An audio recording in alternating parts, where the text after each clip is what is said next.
considère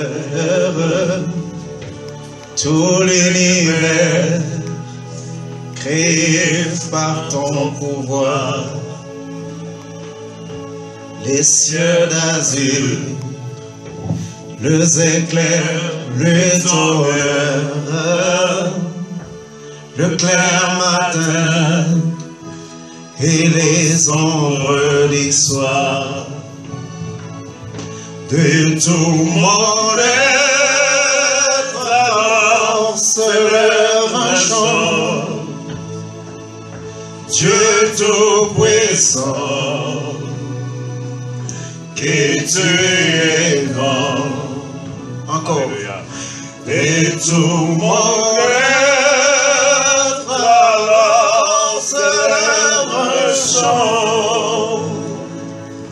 Dieu tout-puissant, que tu es grand. Oh, que c'est beau cette chanson. J'aimerais que nous puissions chanter ça encore. Si vous connaissez, et si vous ne connaissez pas, vous allez suivre seulement le refrain. Alléluia. Béni soit ta présence, Seigneur. Merci Jésus. Quand par le bois ou la forêt profonde, j'entends tous les oiseaux chanter. Quand sur le mont, la source avec son onde, livre zéphyr, son chant doux et léger. Mon cœur heureux se crie chaque instant. Ô Dieu d'amour, que tu es grand. Mon cœur heureux. Mon cœur heureux se crée à chaque instant. Ô Dieu d'amour, que tu es grand. On continue encore avec cette belle mélodie. Alléluia.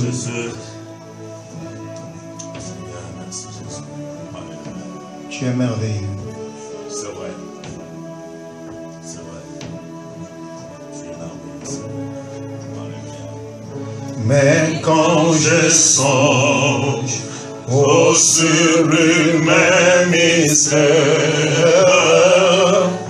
qu'un Dieu si grand a pu penser à moi, que son cher fils est devenu mon frère, et que je suis l'héritier d'un grand roi.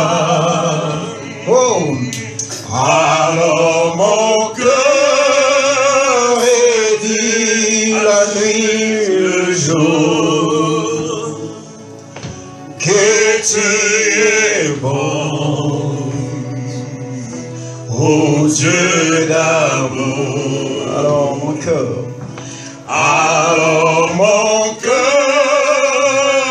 est dit la nuit, le jour, que tu es bon, oh Dieu d'amour. Alléluia. Quand mon sauveur Alléluia. éclatant de lumière rayonnera de sa gloire éternelle. Alléluia.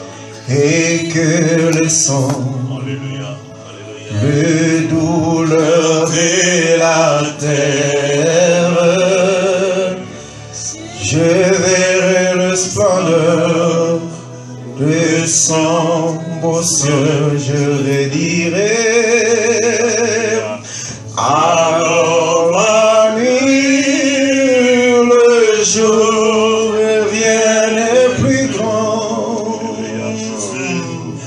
Oh, que ton nom, oh Dieu d'amour, de tout mon être, de tout mon être, alors s'élève un chant. Oh Dieu tout-puissant, que tu es grand.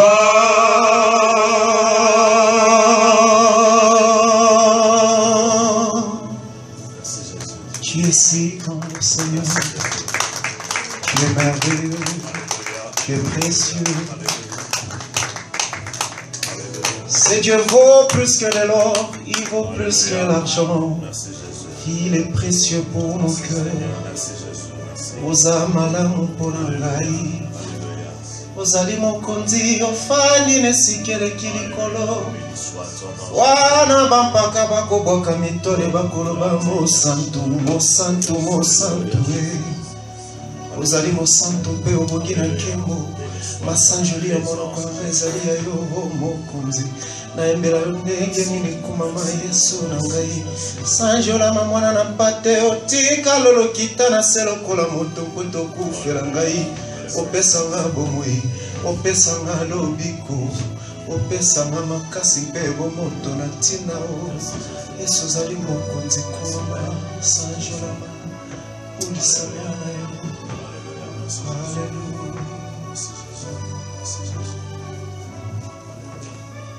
It's so beautiful to worship Him in my language. That's the only language I can worship Him very well. You know, so you can do the same as me. You can worship Him in your own language. Just say a word to this God. Say thank you, Jesus. We just say thank you. Nous disons merci Seigneur pour ton amour. Vous savez que l'amour de Dieu est incomparable à l'amour terrestre. C'est vraiment l'amour véritable, l'amour pur, l'amour sincère, sans hypocrisie. Jésus nous aime, il est tellement bon. Merci. Voilà qui peut nous réunir. Nous venons de différents contrées, nous venons de différents pays. Mais aujourd'hui nous sommes ensemble pour ce seul nom de Jésus. C'est pourquoi nous disons merci Jésus pour ton amour. Alléluia. Lord, I lift your name on high.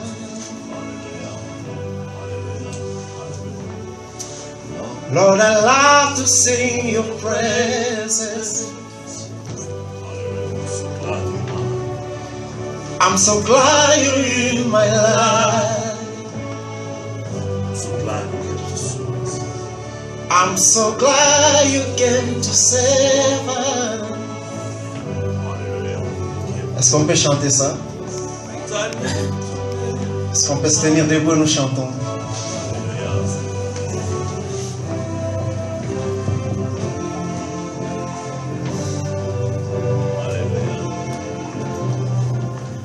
Tu viens du ciel à la terre pour me sauver. De la terre à la croix, payer ma dette. De la croix à la tombe, de la tombe au ciel. Seigneur, je lève ton nom. Seigneur, je lève ton nom. Je veux chanter tes louanges. Que le joie tu m'as sauvé. Que le joie tu m'as guéri. Oh. Tu viens du ciel à la terre pour me sauver. De la terre à la croix, payer ma dette. De la croix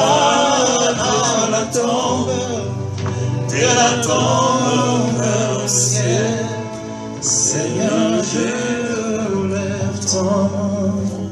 Merci beaucoup, on peut acclamer pour le roi de gloire.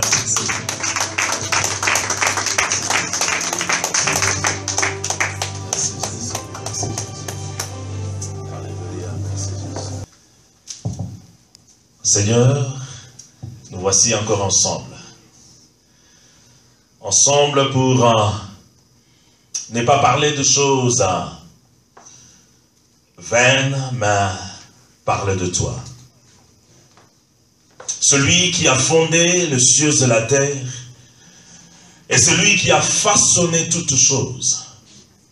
Père, c'est vers toi que nous venons. Toi qui nous as envoyé ton Fils et ton unique. Lui qui est venu et il nous a dit de marcher avec lui et de marcher avec lui dans la paix. Le monde est en train de chercher la paix. Le monde cherche la paix au niveau du travail. Le monde cherche la paix dans la rue. Le monde cherche la paix dans les pays. Mais aussi le monde cherche la paix dans la famille. Mais cette famille qui cherche la paix, cette paix ne viendra que de Jésus. Et c'est Jésus qui mettra la base, parce que lui, il a dit que je suis venu vous donner ma paix, je suis venu vous laisser ma paix. Cette paix n'est pas comme la paix du monde, mais cette paix est différente. Cette paix est fonction de ta présence dans notre cœur. Voilà pourquoi ce temps est si capital. Et voilà pourquoi ce temps est beaucoup plus important que tout autre temps que nous pouvons passer ailleurs. Seigneur, la famille et la paix. Seigneur, la famille qui est la base de toutes choses. Si dans la famille, il n'y a pas la paix, alléluia, il n'y aura pas la paix. Au travail, il n'y aura pas la paix, alléluia. Dans des rues, il n'y aura pas la paix, alléluia, dans le pays.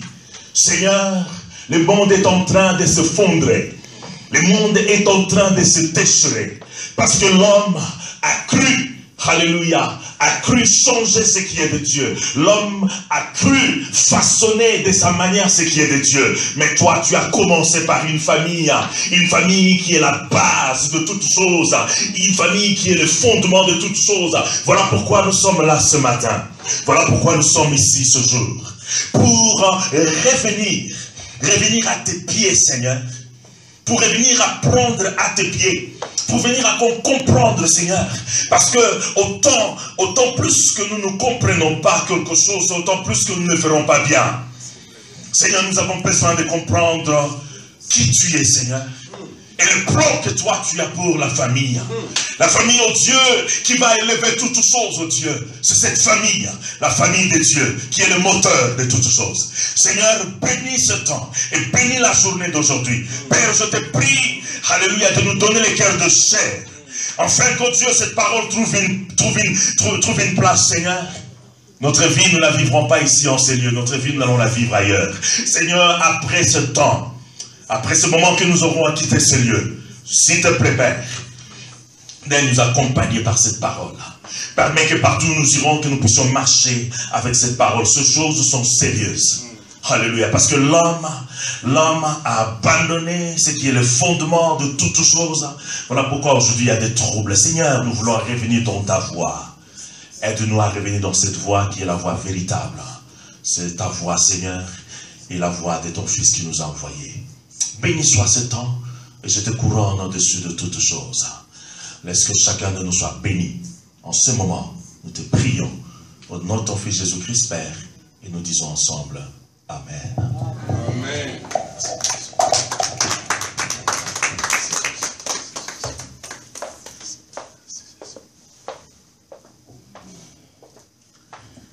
Merci beaucoup.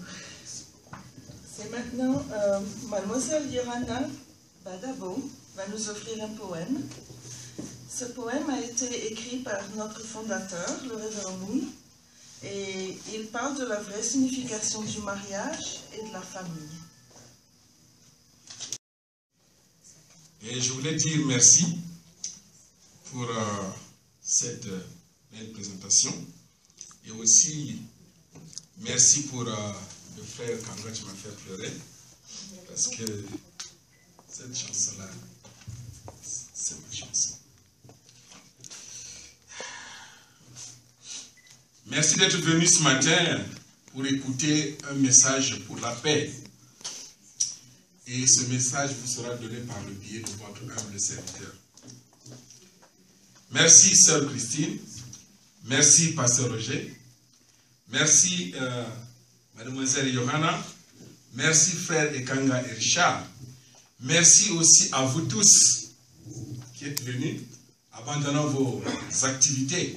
Parce que je sais que le pays d'Amérique, c'est un pays de beaucoup d'activités. Même les dimanches. Alors qu'en Afrique, quand c'est dimanche, tout est calme. On sait que c'est dimanche, c'est le jour de Dieu. Mais aux États-Unis, il n'y a pas de jour de Dieu. Tout va au même rythme. Je dis merci parce que vous avez sacrifié vos activités pour venir écouter un message de paix. Parce que vous avez le souci pour la paix. Comme a dit sœur Christine, je suis le révérend Wantete, Ignace Wantete. Mais je suis connu sous beaucoup de noms. D'abord, beaucoup m'appellent comme pasteur Wantete. Et ailleurs, c'est Papa Ignace. Et d'autres m'appellent Tonton. Et il y a d'autres qui m'appellent Oncle Tonton. Et il y a ceux qui m'appellent le vieux. Et d'autres encore m'appellent le doyen. Il y a d'autres qui m'appellent petit frère. Et d'un autre côté, on m'appelle Ignacio. Sinon, c'est Nacho. Alors, donc, c'est tous ces noms-là que je porte, selon les milieux que je suis. Mais c'est la même personne. Bien-aimés, vous n'avez pas été invité ici pour venir écouter ce que vous connaissez déjà. Mais vous êtes invité pour écouter quelque chose nouvelle. D'abord, ici nous ne faisons pas des discussions théologiques. Nous prêchons la vérité. Nous témoignons de l'amour de Dieu et nous annonçons son amour. Si vous acceptez un certain dépaysement, vous découvrirez rapidement la richesse et l'importance de ce message. Il vous donnera un regard nouveau sur le monde et il vous amènera à une transformation de toute votre vie. Nous entrons dans un nouvel âge. Tout le monde le sait, que nous sommes dans les derniers jours. Mais les gens ne savent pas en réalité les derniers jours. C'est quoi? Qu'est-ce qui prendra fin? Et après cela, qu'est-ce qui arrivera? Nous vivons dans une époque de transition rapide. Pourtant, face à tous les changements qui ont lieu au niveau individuel et familial, dans les sociétés et dans le monde, beaucoup de personnes s'inquiètent de la direction que ces changements prennent et sentent qu'une transformation fondamentale est nécessaire. C'est l'inspiration de la paix mondiale. Le message de ce matin est: la famille est la source pour la paix, ou la source de la paix. Mais la question est de savoir, qu'est-ce que c'est que le monde? Le monde est l'ensemble des nations. La nation est l'ensemble des sociétés. La société est l'ensemble des tribus. La tribu est l'ensemble des familles. La famille est l'ensemble des individus, c'est-à-dire les êtres humains. Et qui est l'individu?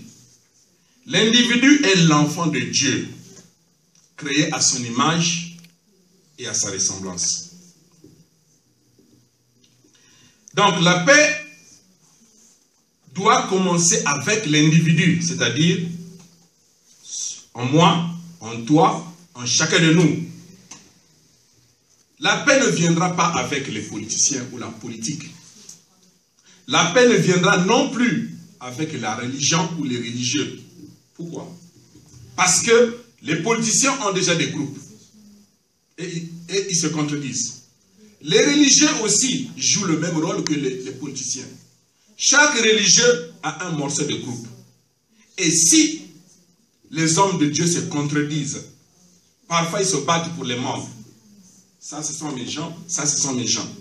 Donc la paix ne peut pas venir avec la religion ni la politique. Mais la paix viendra avec la connaissance profonde de la parole de Dieu. Mais comment les hommes créés par le Dieu d'amour et du cœur n'arrivent pas à vivre en harmonie et dans la paix avec les autres hommes? Les questions fondamentales sur la vie et sur l'univers ne peuvent en définitive être résolues sans comprendre la nature de Dieu le Créateur. Ceci parce que pour comprendre et résoudre les problèmes de ce monde, on doit d'abord comprendre l'idéal de Dieu pour la création. C'est comme un artiste, un architecte plutôt. Avant de construire, il fait d'abord un plan. Et quand le plan est bien tracé, il va créer des bâtiments qui seront solides. Si le bâtiment a des problèmes, ou s'il y a une situation dans la fondation, vous n'allez pas chercher ailleurs. Il faut chercher l'architecte, parce que c'est lui qui a créé. La même façon, si ta voiture a des problèmes,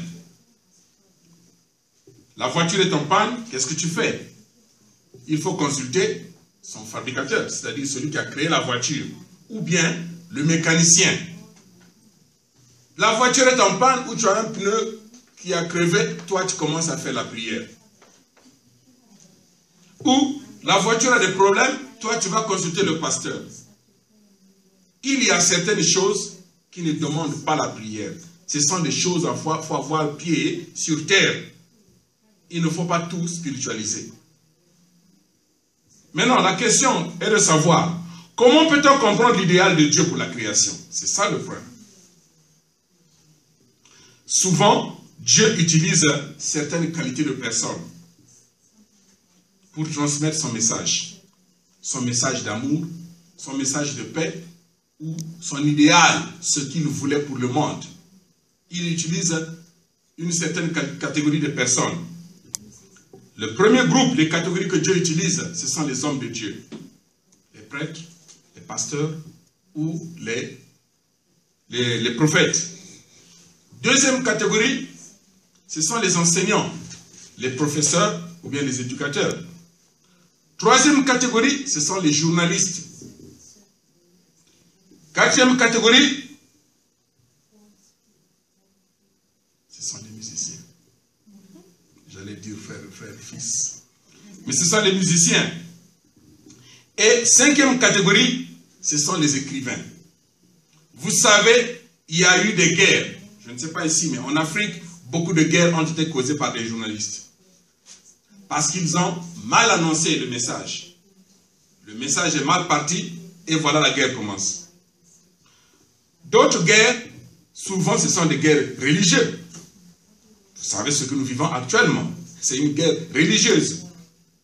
Donc Dieu utilise ces genres de personnes. Et ces personnes, on les appelle des sentinelles. La sentinelle, ça c'est un mot, ça a beaucoup plus de profondeur en Afrique. La sentinelle. Sentinelle c'est qui? Ici, les Américains, comme ils embellissent tout, même tout ce qui est mauvais, on embellit, ça devient joli. Ici, on appelle ça la sécurité. Mais le vrai mot, c'est la sentinelle. Dans le cadre religieux, la sentinelle, c'est quelqu'un qui a le message de Dieu et avertit la société. Il peut mal avertir et il y a la panique, ou il peut bien avertir et il y a la paix.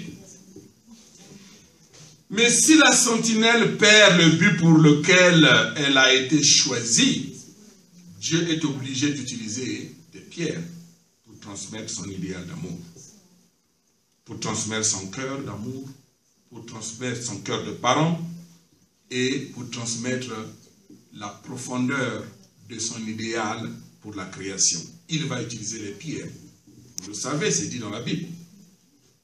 Ne soyez pas fiers d'être appelés les descendants d'Abraham, car des pierres que voici, Dieu peut susciter les enfants à Abraham. Ce matin, je vous annonce que je suis l'une des pierres que Dieu a suscitées pour vous transmettre son idéal d'amour, de joie, d'harmonie et de paix. Dieu est l'origine de l'amour et du cœur. La motivation de Dieu en créant est de réaliser son idéal d'amour. Dans le monde où l'idéal de Dieu est réalisé, l'homme et toutes les choses qui l'entourent doivent vivre dans le bonheur et dans l'harmonie avec l'amour de Dieu, source de vie, de joie et de paix. Dans le monde d'amour idéal de Dieu, le péché, l'iniquité, l'injustice et la contrainte n'existent pas. Ici, je voulais faire une démonstration de l'idéal de Dieu. Ça va comme ça pour tout le monde? Oui. L'idéal de Dieu pour la création. Comme je disais au début, que si vous avez un problème avec votre voiture, il faut chercher le mécanicien ou le fabricateur. Il y a eu beaucoup de voitures qu'on a appelées que ramener ces voitures-là parce qu'il y a eu une erreur. Beaucoup de fois, c'est arrivé. Maintenant, si nous sommes les enfants de Dieu et que nous cherchons la paix, mais nous ne pouvons pas trouver la paix de nous-mêmes, il faut d'abord comprendre l'idéal de Dieu pour son amour. Qu'est-ce qui était l'idéal de Dieu? Dieu, c'était un Dieu d'amour. Il avait un plan d'amour pour sa création, un plan de paix, un plan de joie, un plan de bonheur.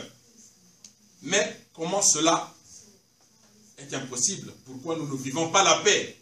Si nous sommes tous les enfants de Dieu, si nous sommes tous des chrétiens, si nous lisons tous la Bible, si nous tous, nous avons des fondements, même il y a des gens qui sont ici très distraits, mais si nous avons des fondements religieux, on doit vivre dans la paix. Mais pourquoi la paix n'est pas là? Il faut consulter son Créateur. Il faut consulter Dieu qui nous a créés. Quel a été son plan? Quel a été le plan de Dieu? Je vais écrire grand pour ceux qui sont derrière. Dieu avait un idéal. Son idéal, c'est quoi? Il avait donné une parole. Il avait donné une parole aux premiers ancêtres de l'humanité. Qui sont nos premiers ancêtres? C'est Adam et Ève. Premier homme et première femme créés par Dieu. Son plan était comment? Dieu a donné la parole à Adam et Ève. L'idéal était que Adam et Ève, en obéissant à cette parole, ils devaient faire preuve d'une obéissance à cette parole. Et en obéissant à cette parole, ils incarnent cette parole. Ils deviennent la parole. Et quand ils deviennent la parole, Adam devient parfait. Il devient un homme parfait.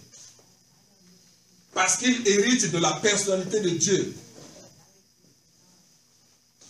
Et il incarne l'amour vertical de Dieu.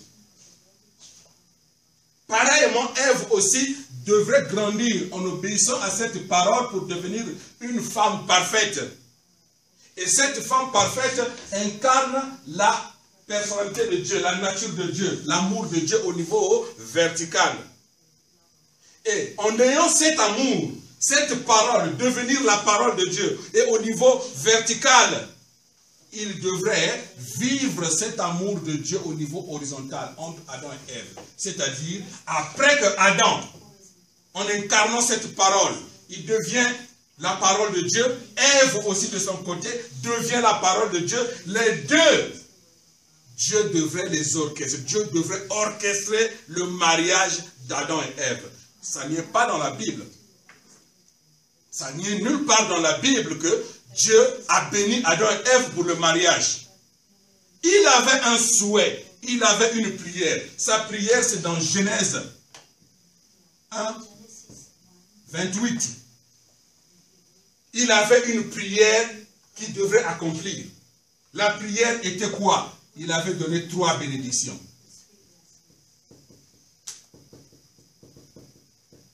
Les 3 bénédictions disent quoi? Premier point, Dieu dit, soyez féconds.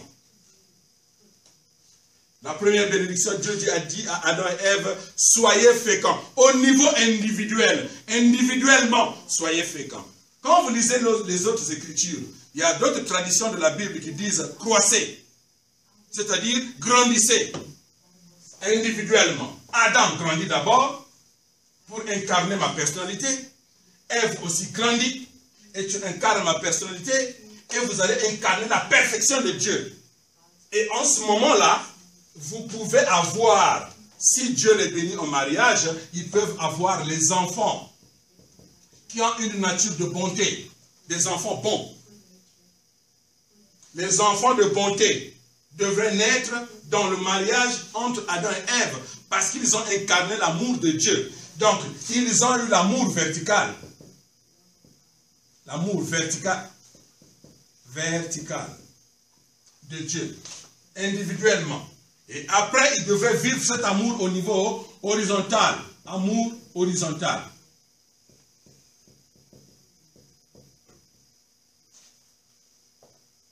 Et les enfants vont suivre la nature des parents.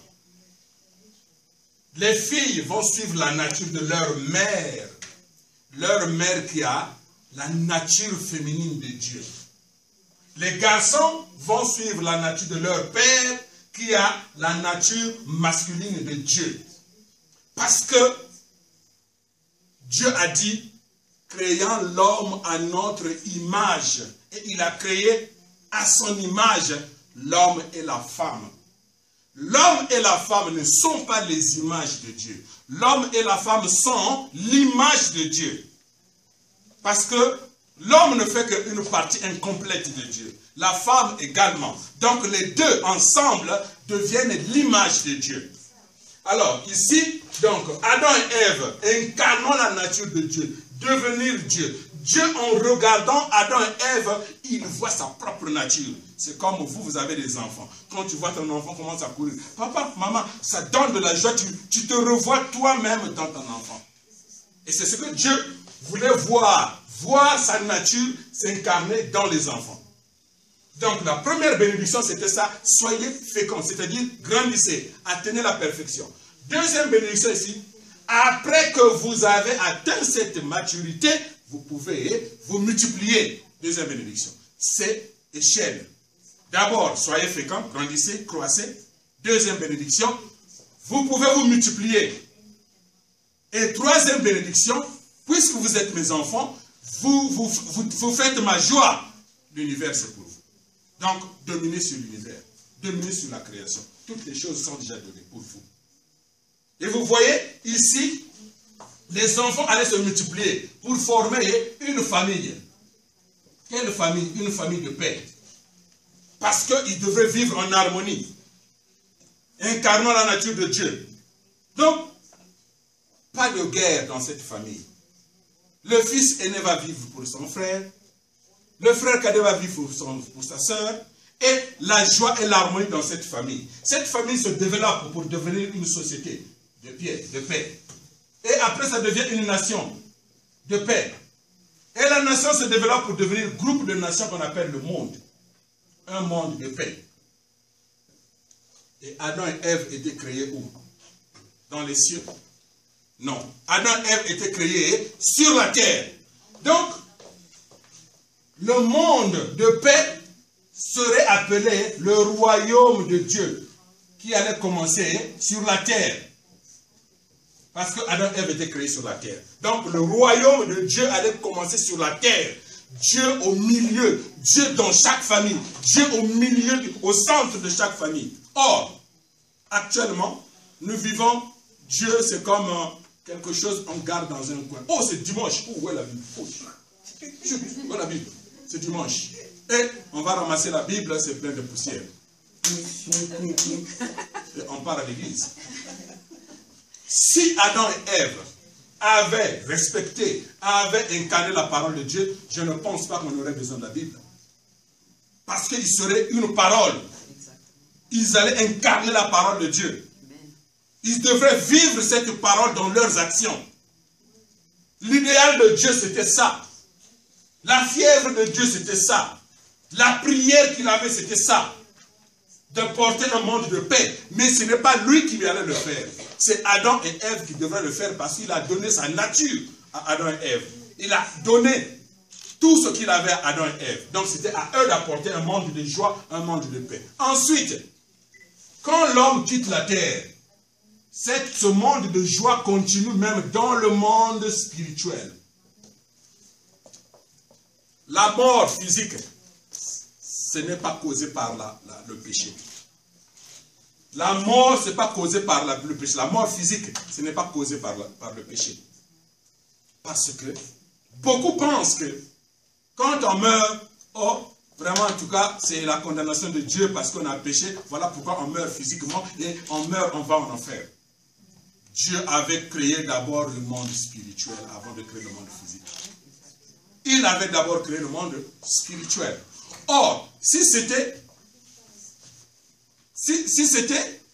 l'épave, ou bien junk, comme on dit ici, junkyard, junk, là où on jette les choses, Dieu n'allait pas commencer à créer d'abord l'enfer et ensuite commencer. Non, Dieu, l'idéal qu'il avait, dans le plan d'amour de Dieu, il n'y a pas le mal. Dans le plan idéal de Dieu, il n'y a pas d'iniquité. Dans le plan de Dieu, il n'y a pas la souffrance. Dans le plan de Dieu, il n'y avait pas le péché. Dans son plan, ce qu'il avait pensé, c'est un monde de paix, de joie et d'amour.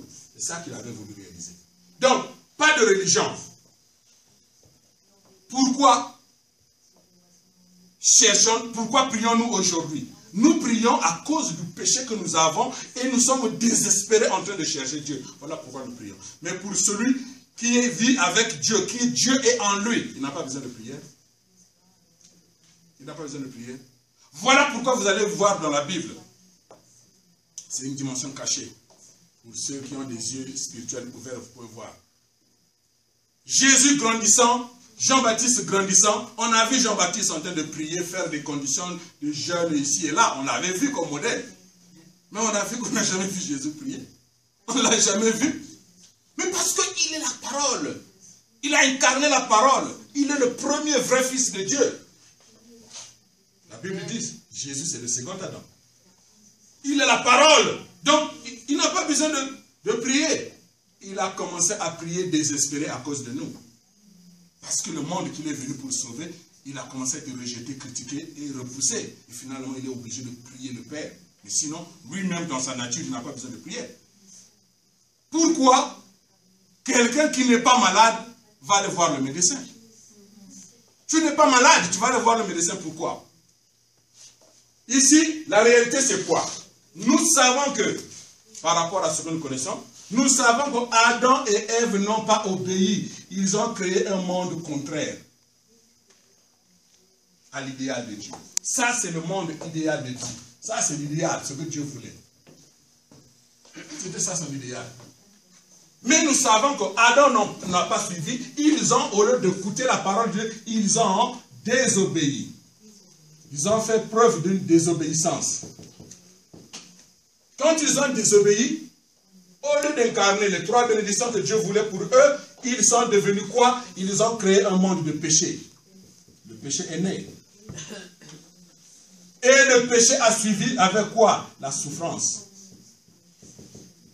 C'est la souffrance que nous sommes en train de connaître maintenant. Parce que c'est le monde qu'on nous a amené. Et ensuite, Adam devenu un homme malade. Adam déchu. Et Adam n'a pas écouté la parole de Dieu pour incarner, il a écouté la parole d'un autre maître. Et finalement, il a hérité de la nature de cet être.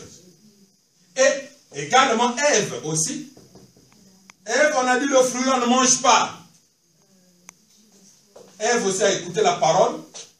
Et finalement, Ils ont hérité de la fausse nature. Fausse nature de Satan. Et finalement, vous le savez, je n'invente pas. À quelle période Adam et Ève ont commencé la vie de famille? Pendant qu'ils étaient dans le jardin d'Éden, ou bien quand ils ont été chassés? Quand ils ont été chassés, qu'ils ont commencé la vie de famille. Alors, donc le monde, la famille que Adam et Ève ont créée, c'est une famille qui avait un amour faux. Amour faux de Satan. Un amour faux. Et les enfants ont incarné cette nature. Donc ce sont devenus les enfants avec péché. Et le mal a commencé dans cette famille. C'est dans cette famille où le premier mal a commencé, où l'aîné a tué le cadet. Si Dieu était dans cette famille, le crime n'allait pas arriver. Le premier crime de l'humanité a commencé dans la famille d'Adam. Et ses enfants se sont multipliés pour devenir former une famille déchue. Et finalement, la société déchue. Et la nation déchue. Finalement, c'est ce monde que nous vivons là. Le monde déchu. Où il y a des guerres, il y a des tiraillements, il y a ceci et cela. Voilà ce qui nous est arrivé. Et le monde, ce monde, ça s'appelle l'enfer. Les gens pensent qu'on va dans l'enfer quand on va quitter la terre. Frères, sœurs, nous vivons l'enfer. Nous vivons l'enfer. Quand nous entendons, on nous envoie des conditions de prière. Que voilà, priez beaucoup parce que nous avons des frères qui sont en Inde, on est en train de les tuer. Priez parce qu'il y a 15 chrétiens qu'on est en train de tuer. Priez pour... Vous n'allez pas dormir du tout. Parce que tu ne sais pas, parmi ces gens-là, tu as des frères là-bas qui seront tués. Ça, c'est l'enfer. L'enfer, c'est un monde où la paix n'existe pas. L'enfer, c'est là où il y a l'usage. On utilise les gens. Et l'enfer a commencé où? Ça a commencé sur la terre. Parce que c'est là où Adam et Ève avaient commencé. L'enfer continue même quand on quitte la terre. Même dans le monde spirituel. Quand on quitte la terre, on va dans le monde spirituel, l'enfer continue. Donc ici, vous découvrez que la Bible dit quoi? Pardon. Ici, la Bible dit quoi? À cause du péché d'Adam et Ève, l'homme est devenu l'enfant de Satan. Jean 8, 44. Vous avez pour père le diable, c'est ce que Jésus a dit. Et ensuite, 2 Corinthiens 4, 4 déclare quoi? Que Satan est devenu le roi de ce monde, le Dieu de ce monde, le prince de ce monde.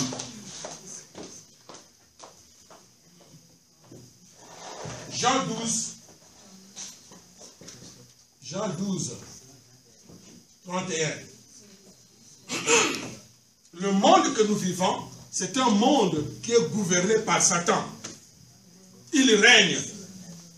Dieu qui est le créateur, il est devenu comme un orphelin, on l'a mis de côté, comme ce que je vous l'ai dit. C'est dimanche, on cherche la Bible, plein de poussière.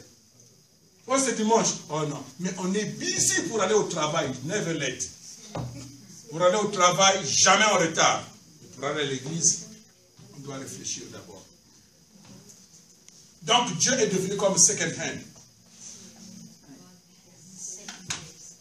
Chaque fois que nous écoutons la musique, beaucoup de fois nous écoutons la musique que nous écoutons, ce n'est pas vraiment inspiré par Dieu. Même il y a certaines chansons religieuses, ce n'est pas inspiré. Satan inspire. Il y a eu une période, je suis allé dans une église chrétienne, la chorale chantait très bien. Mais il y a un pasteur qui est venu là-bas qui a regardé. Il a dit, quand vous chantez là, il y avait un serpent qui dansait en haut. Il dit que quand vous dansez, il y avait un serpent qui dansait en haut. Or, le symbole du serpent, c'est Satan.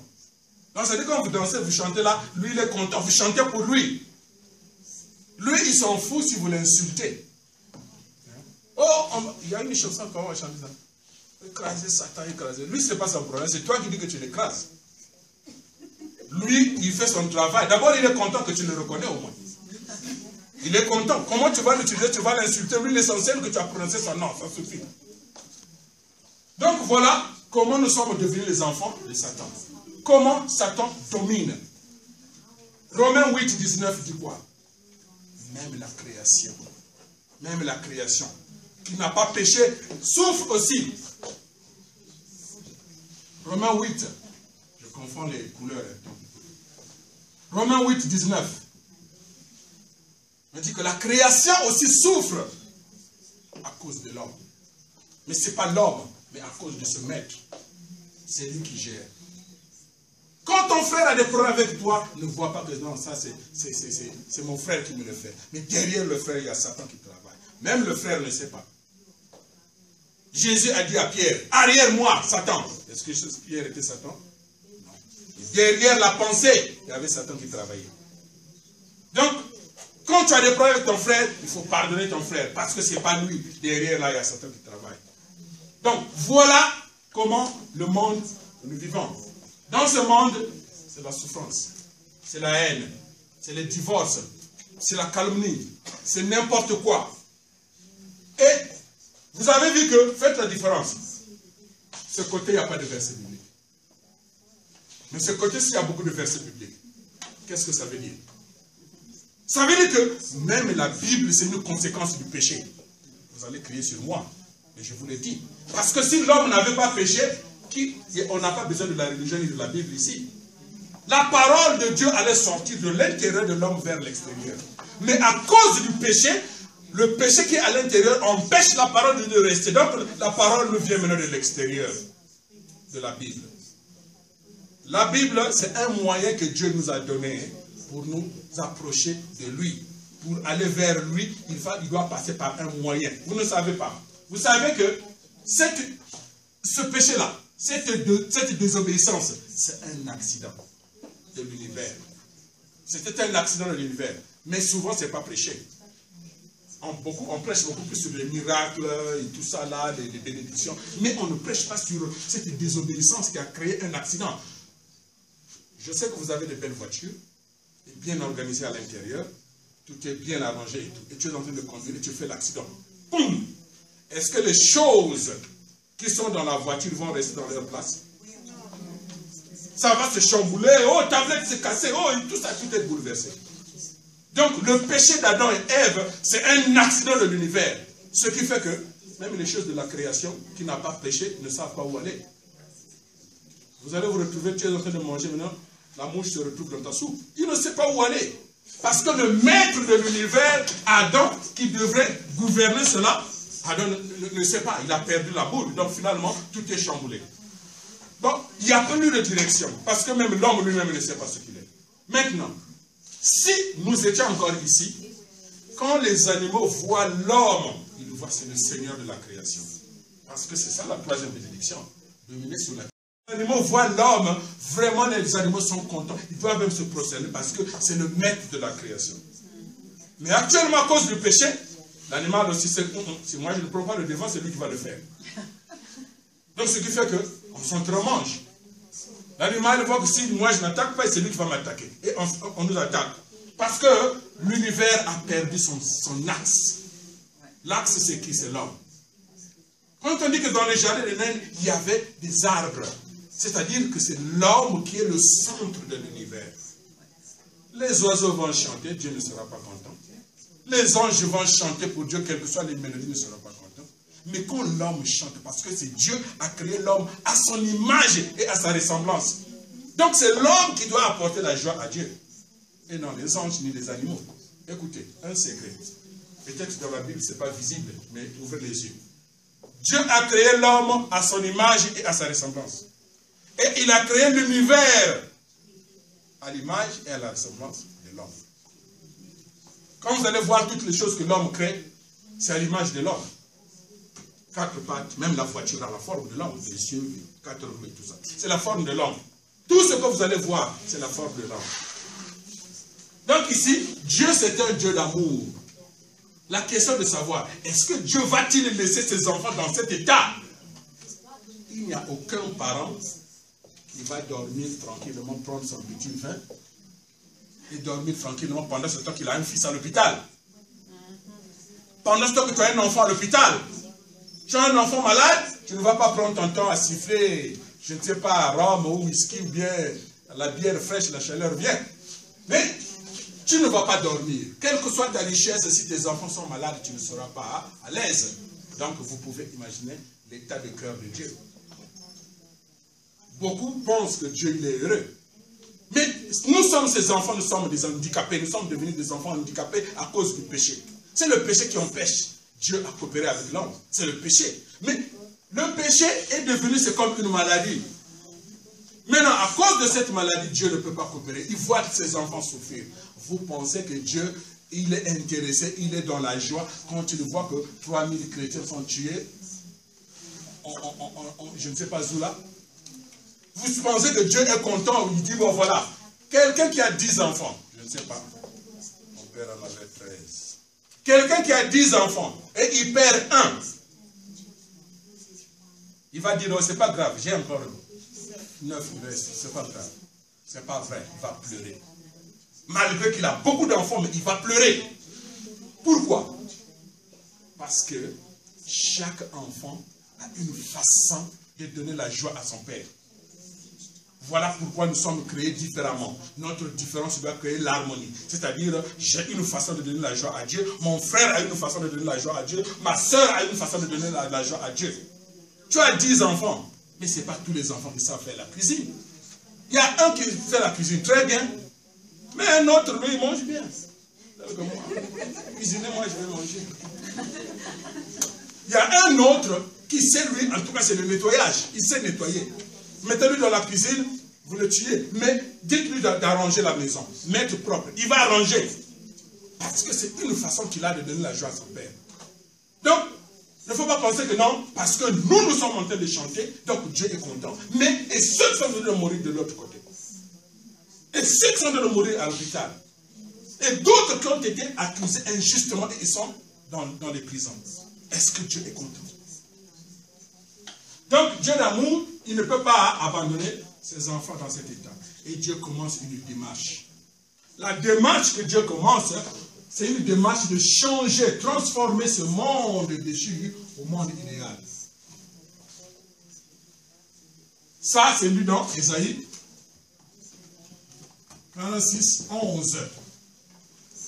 Dit quoi?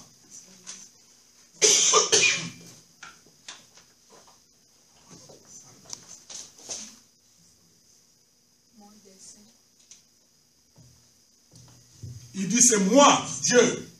J'appelle de l'Orient un oiseau de proie. Quelqu'un qui va assumer mes desseins. Quelqu'un qui va accomplir mon désir. Le désir de Dieu, c'est quoi? Son royaume, un monde de paix. Donc il dit, j'appelle de l'Orient un oiseau de proie, quelqu'un qui va accomplir mon désir. Il dit, ce que j'ai dit, je vais le faire. Ce que j'ai décidé, ça va s'accomplir. Donc, là, c'est ce que Dieu dit. Ici, là. Ça veut dire que le monde qu'il avait décidé, ce monde-ci sera réalisé. Quel que soit le temps que ça va prendre, mais ce monde sera réalisé. Donc, ici, là, la démarche de quitter le monde déchu pour aller au monde idéal, cette démarche-là, ça s'appelle le salut ou la restauration. Et ici, je sais qu'il y a des confusions. Beaucoup de gens se déclarent être sauvés. Mais c'est quoi la définition du salut? Le salut égale restauration. Restauration égale quoi? Le salut égale la restauration. Restauration, c'est égal à quoi? C'est quoi la restauration? C'est la réparation. C'est quoi la réparation? La recréation. La recréation, c'est quoi? C'est la résurrection. C'est le même mot qui parle. Recréer, réparer, refaire. Dieu doit recommencer. Vous savez, il y a un verset que j'ai sauté ici pour dire combien le cœur de Dieu était affligé. Genèse 5. ici là, dans Genèse 5, verset 6.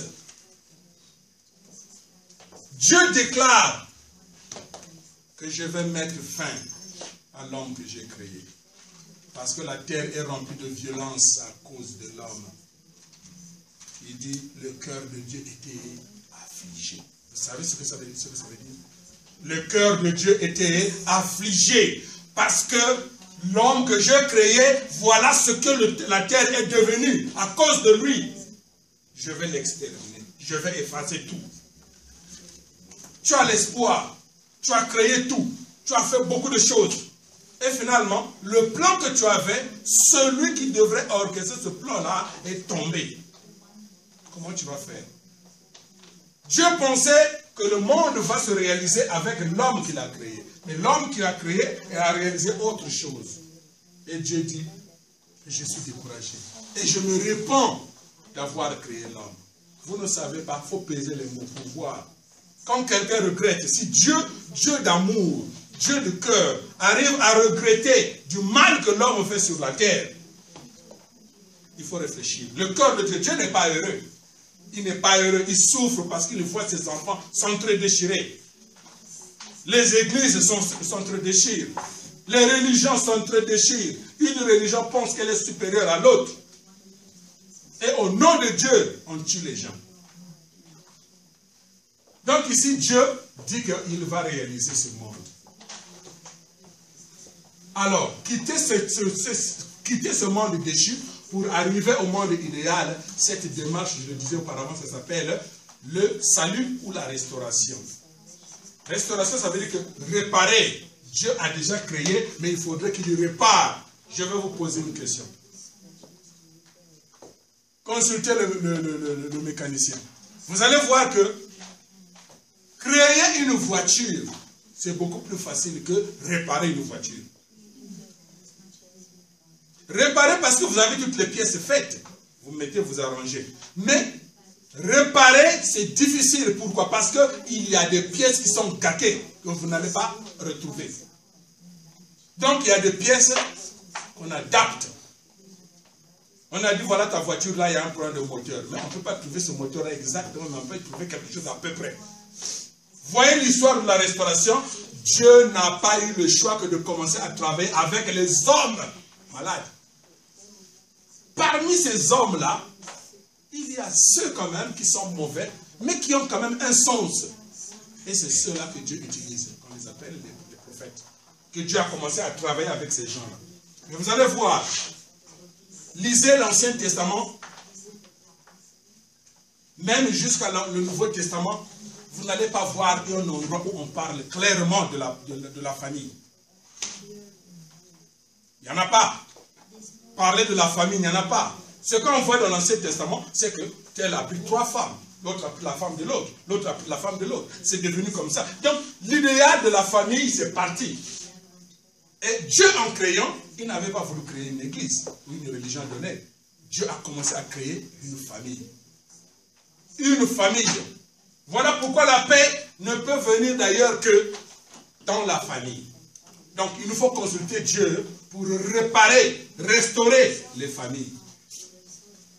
Les gens se marient aux États-Unis. Les gens se marient aux États-Unis. Mais avant de se marier, on signe d'abord le divorce. Ils ont divorcé avant de se marier. Donc le lawyer est là, l'avocat est là, il dit, bon voilà, au cas où ça ne marche pas, bon, toi, qu'est-ce que tu peux gagner? On signe d'abord le divorce avant le mariage. Donc bon, si ça ne marche pas, donc c'est ça que tu peux gagner. Fais pas l'erreur de dire que tu as, comment on appelle ça, assurance vie, c'est fini pour toi. Tu vas divorcer demain matin. Si tu as assurance vie, c'est fini. Il ne regarde pas bien. Son amour avec moi, c'est pas clair. Je ne le vois pas très bien. Parce qu'il y a un plan de divorce qui a été déjà tracé. Alors, donc, cette démarche-là, Dieu, ce qu'il veut, c'est juste réparer la famille. Ensuite, c'est quoi la Bible? La Bible, c'est la parole de Dieu. Mais qu'est-ce que cette parole explique? C'est un livre d'histoire, mais c'est une histoire vivante. C'est-à-dire, Dieu a perdu ses enfants. Genèse. Et il fait des démarches comment récupérer ses enfants. Apocalypse. C'est tout. C'est ça la Bible. Du début jusqu'à la fin, Dieu a perdu ses enfants et il veut les récupérer. Maintenant, entre-temps, il y a des démarches. On a réparé la voiture. Parce que la pièce originelle est partie, le mécanicien a adapté une pièce.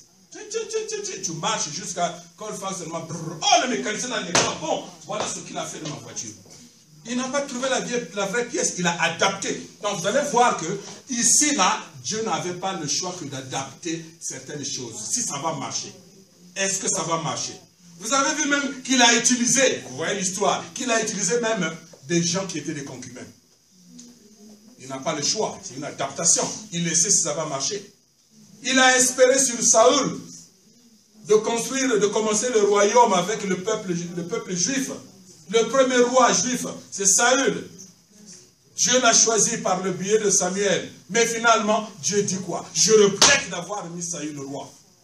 Je regrette, c'est lui qui l'a mis. Mais il dit je regrette. Pourquoi? Parce que malgré qu'il a été choisi, il n'y a pas de garantie que si Dieu te choisit que tu vas réussir. Il y a ta responsabilité, il faut que tu sois vigilant. Beaucoup de gens pensent que non, Dieu m'a choisi donc ça va marcher. Faux!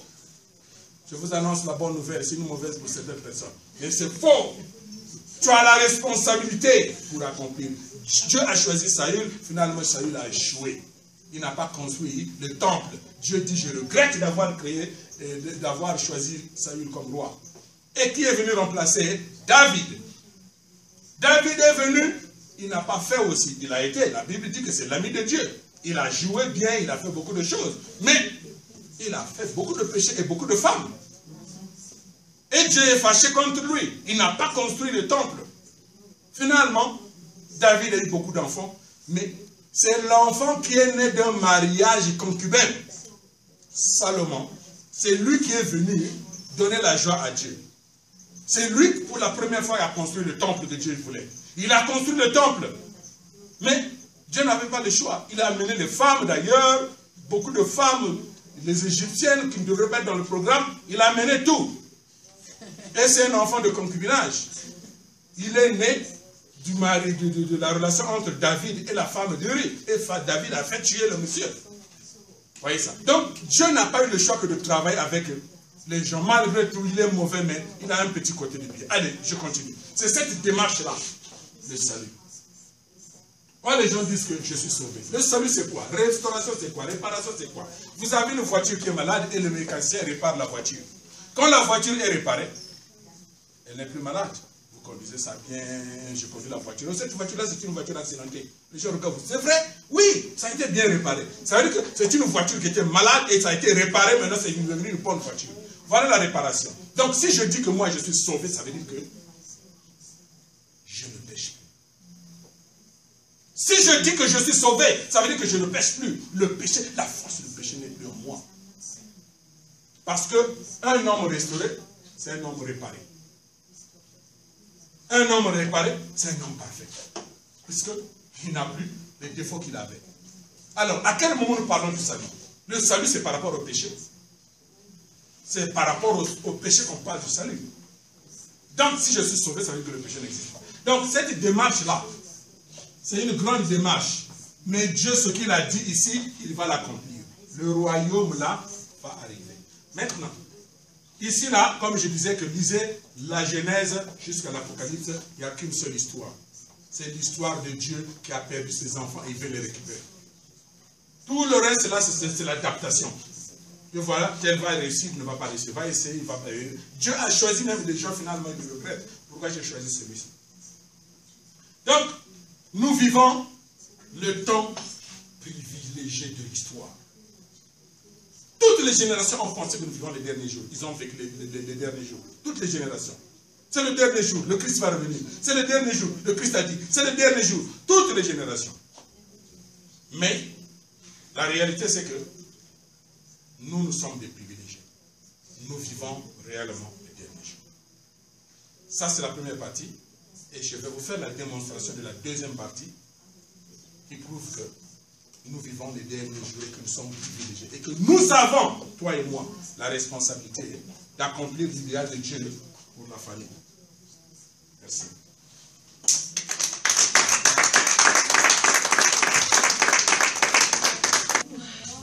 choses à penser. Hein? Nous allons prendre une petite pause café de 15 minutes. Si vous voulez, il y a de la nourriture, des boissons, vous pouvez aux toilettes, marcher un petit peu, réfléchir. Et on se revoit dans 15 minutes. Okay?